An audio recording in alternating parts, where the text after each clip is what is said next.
एगो फौजी के अनाथ बना के घातक बनावे वाला तू ही लोग बढ़ा जा।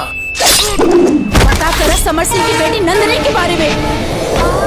नंदनी के है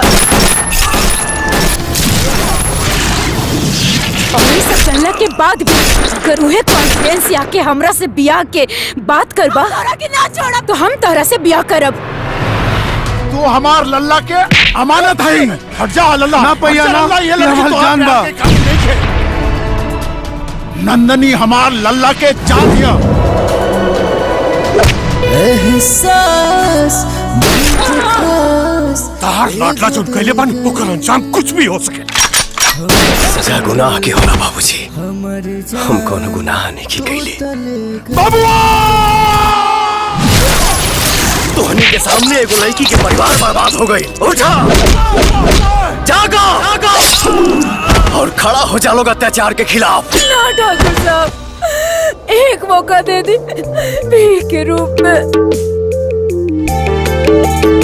रूप धूप में गजबे खूब चमका तारानी, अखिया न ठहरे लछनभर ऐसन बन जवानी। सारे ओ भौजी हिया रे के हो ओवर गणेश के एजेंसी है करा बहिनी का। तू पहले अपन हिचकी संभालो, बाकी हम सब संभाल ले।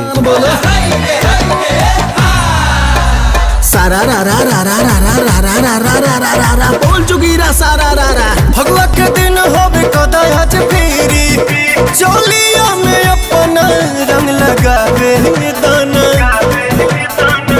होली में देवर वो सन के पद भौजी भजावे।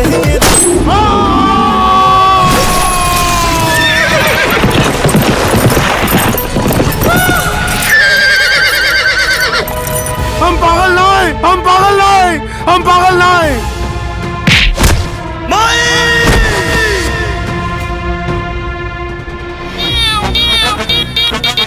सौ चूहे खा के बिल्ली हज को चली है।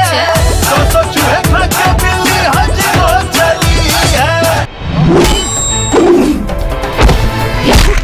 तुझसे जुड़ल राजा सगरो अरमान जिया कैसे अब तो हो गया दिल के मेहमान जी।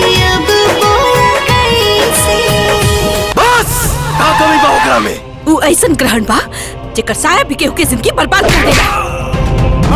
अब कुछ दिन में कुंदन सब कुछ भुला जाए, सही समय देख करके ओकर ब्याह कर दे। मन करे करे तो से सारी सारी रतिया बतिया हो, 3 दिन से मरले बमतिया हो।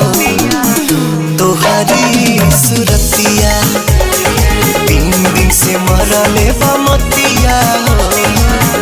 तोहारी सुरतिया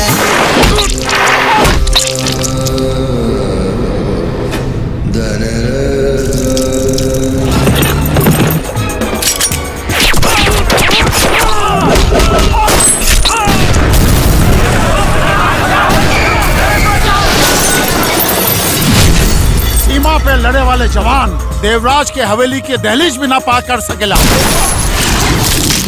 आज हम जीत के भी हार गई नहीं।